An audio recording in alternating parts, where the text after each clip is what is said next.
Misha tries her best to convey the same passion, but can't seem to lose her normal cheerful tone. The result is interesting and somewhat surreal. And what's with that altitude? And what's with that attitude? I said that it's not something you should be delegating away. Are you the class representative or aren't you? Tell me the names of those two students. They should have your job if you can't even handle something this simple yourself. One form isn't the full extent of what I am supposed to take care of. Lily's tone is growing slightly impatient, but she's doing a good job of not letting Shizune see how unsettled she is becoming. She's playing her cards close to her chest. Shizune, on the other hand, wraps her fingers cheerfully along the edge of her glasses, knowing Lily can neither hear nor see how excited she is.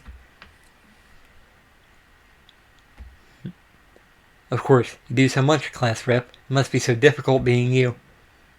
Lily tightens her lip at Misha's words, clearly understanding the intent behind them, even though Misha delivers them without a hint of the sarcasm which they were meant to have. Shizune and Lily don't like each other, that much is clear, but this seems a little much. It seems like Lily has had enough and is ready to push back. Oh no. This is really like a fight or something? What is happening? I was actually just discussing the budget report before you came by. You must be very talented to have finished all your student council duties so quickly that you can track me down to make sure I don't forget my own. Are you accusing me of slacking off? It seems like you're confusing me with yourself. I don't think so. That would be a very difficult thing for me to do, comparing myself to you. Did I read the last thing?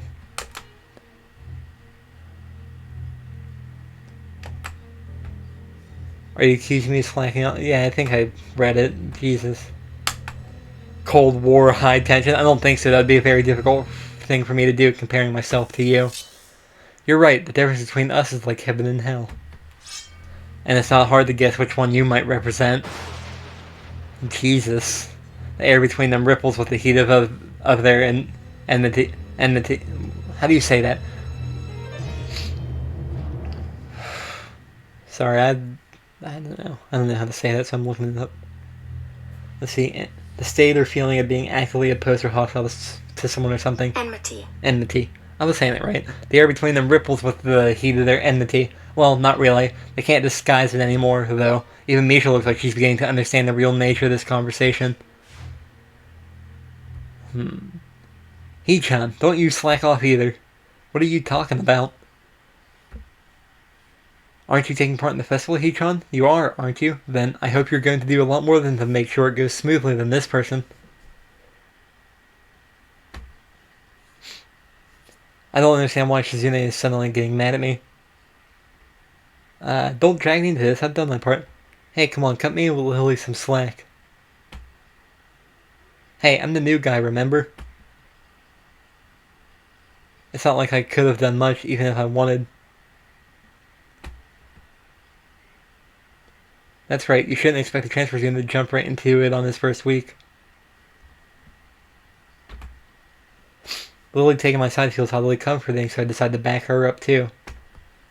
Yeah, you're being unreasonable with us both. Excuses. Miss Class Rep has had plenty of time to deal with her report. And we repeatedly offered you a position to help with the student council work, but you refused to commit yourself to making the festival a success. Yeah, but as I said back then, I'm not sure if. I don't have time for this right now. No matter what I do, it will mean being drawn into a confrontation with Shizune, and that is what she wants. Whatever, forget it. I turn my back at them. Lily, class is going to be starting soon, so we can talk more later. I'll tell Hanako you were looking for her. I can feel Shizune freezing. Maybe this is the first time she's ever been ignored in such a blunt manner. Thank you, Sal. I'll leave now, then. She gives me the sweetest smile I've seen all week, and turns on her heels to make her exit. As soon as Lily walks out the door, I suddenly start feeling reluctant about turning to face Shizune. I can feel her eyes burning into my back, and can't bring myself to look at her. She must be furious. I keep expecting Misha to say something to alleviate the tension, but it really is wanting too much. In the end, I go back to my seat and listen to the sound of Shizune's footsteps as she marches out of the room. She doesn't return until a few minutes before class.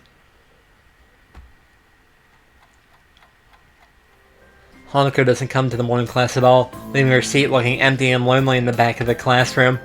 I had to tell her that Lily was looking for her if I see her later. After the events of this morning, class is pretty boring in comparison. I turned the pages of my textbook lazily. I have a bit of catching up to do, despite trying to keep up with my studies at the hospital, but I'm not feeling that enthusiastic about it. The clock at the front of the room sounds unbearably loud. The teacher hasn't said anything in over 7 minutes, instead opting to cover the board in rows and rows of equations taken directly from the book. The rhythmic clashing of chalk on the blackboard seems to synchronize perfectly with the ticking of the clock. I almost said chalkboard is why I stumbled. I start to copy down the equations just to pass the time, even though they are right here in the text. Jeez. I start to copy down the equations just to pass the time, even though they are right there in the textbook.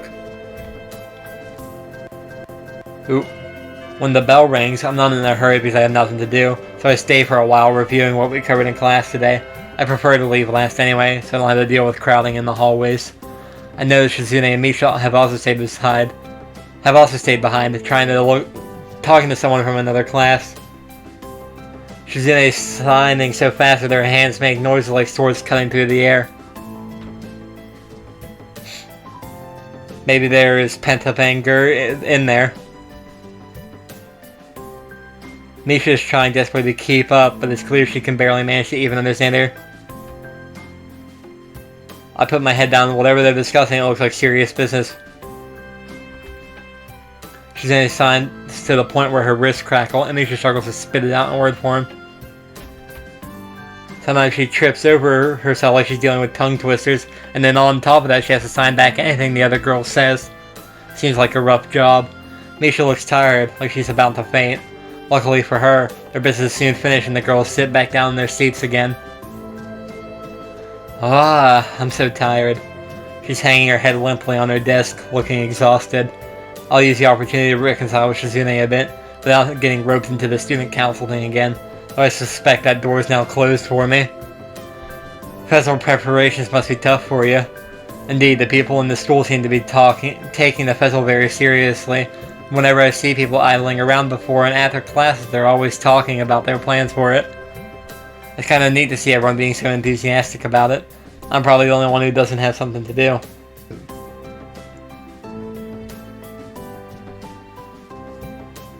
Shizune scoffs at me, as if trying to decide whether to ignore or sneer at me, but in the end she starts signing without doing either. Misha perks up, looking at her hands with slightly unfocused eyes. She signs with harsh, heavy, dramatic strokes. Misha translates her signing into speech for me. She does it so well it sounds like Shizune is actually speaking, transmitting her thoughts directly through Misha. She must have practiced it vigorously. Well, of course, we're in the student council, you know, so we're pretty busy. It's an important duty of ours to ensure the success of the festival with all our strength. We would shame ourselves in front of the past student council generations if the festival were to fail. That's why there must be no flaws, I think that was encumbrances? No, nothing that might make the festival short or perfect. Shizune's passionate speech and Misha's enacting are really oddly fitting of them. Oh, hello. Who's here? Oh, it's Hanako. I look over my shoulder and see Hanako peering timidly into the classroom, most of her body hidden behind the door. Hey, playing delinquent again? Hanako blushes hard at Misha's straightforward jab, even if it was only in jest. Shizune stares at her probingly, causing Hanako to look down and start backing away to the point where only her fingers can be seen wrapped nervously around the edge of the door. Maybe she is showing her dislike of Hanako by association of her dislike of Lily. It appears so, and Hanako probably knows it as well. What is it, Hanako? Has Lily been here? Sorry, haven't seen Satao. She, came by in the morning, though. Hanako keeps looking easily at Shizune, who stares back there with her usual studying gaze. What is she trying to do? Of course Shizune isn't going to look away, and she is intimidating enough as it is, so I can only imagine how terrified Hanako would be. It is a little uncomfortable watching Hanako's reaction to Shizune's normal behavior. This is what happens when two people with two different extremes meet, it seems. Do you know where she is? If she has any sense in her head, she's in her classroom working on their festival project, but who knows where that woman is loitering at? You need to find her? She was looking for you in the morning, but I guess you missed each other. She waits a little without answering the simple question, looking awfully like she's not sure if it's proper to answer such a question. Yeah. I can come with you. If it's okay. Hanako nods fractionally, still on her guard, her shoulders stiff like wood. I get the feeling that she might be more comfortable by herself after all, but it's too late to back off now. She has this really troubled expression she seems to wear almost constantly, one that makes me constantly be on guard myself. I wonder why. I kind of understand why she always seems to be so wary, or maybe more like why there could be a person like her. But I still have no idea how I should act around such a person. It's dinner time soon. Are you planning to eat with Lily? Dinner? Is it already the afternoon? She nods slightly. So she must have been trying to get in the cafeteria.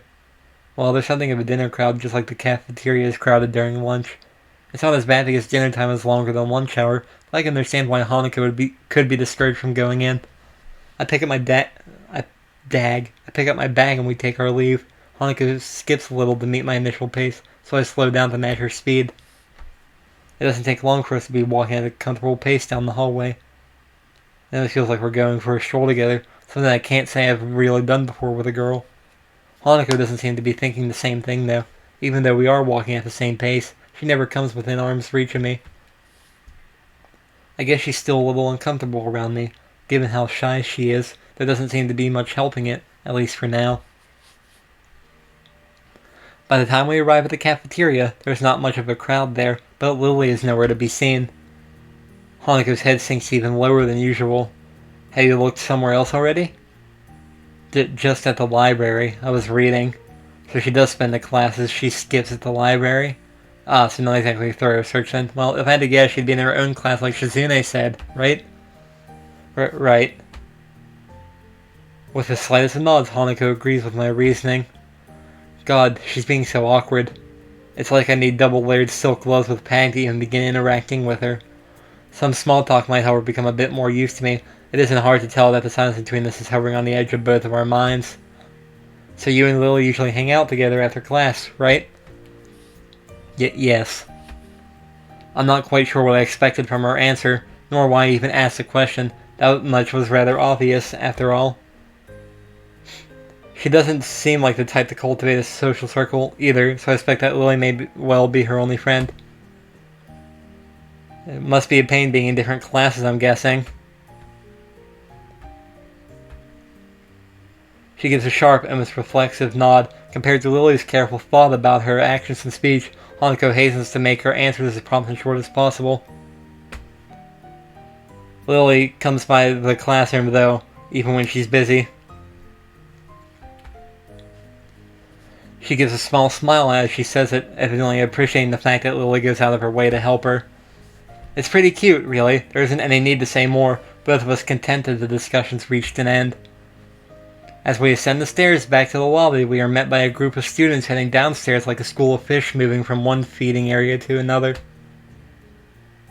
They seem to be keeping mostly to themselves, but before I can notice her doing so, Hanako has moved around behind me. Hey, are you alright? Just keep going. The student passes us without as much as a second glance, and Hanako takes up position to my side again as we enter the building, her momentary reprieve from her anxiety all but snatched away. Even as we climb towards the third floor, she doesn't seem to relax. It isn't as if I've never known a shy person before, or even shy girls, but Hanako seems to be pretty far beyond what I'd call normal in her fear of other people. If it weren't for Lily acting as a mediator, I doubt Hanako would have even been able to walk beside me like this. She seems to completely shut down in the presence of others. The rest of the walk up to Lily's classroom continues in strained silence, while I rue her inability to socialize at all. After we make our way up the stairs, the noise coming from Lily's classroom is audible from halfway down the hallway. I wasn't expecting such a din at all. A din? What is a din? Let's see. Din. Well, I pronounce it a loud, unpleasant, prolonged noise. Well, I guess we found her.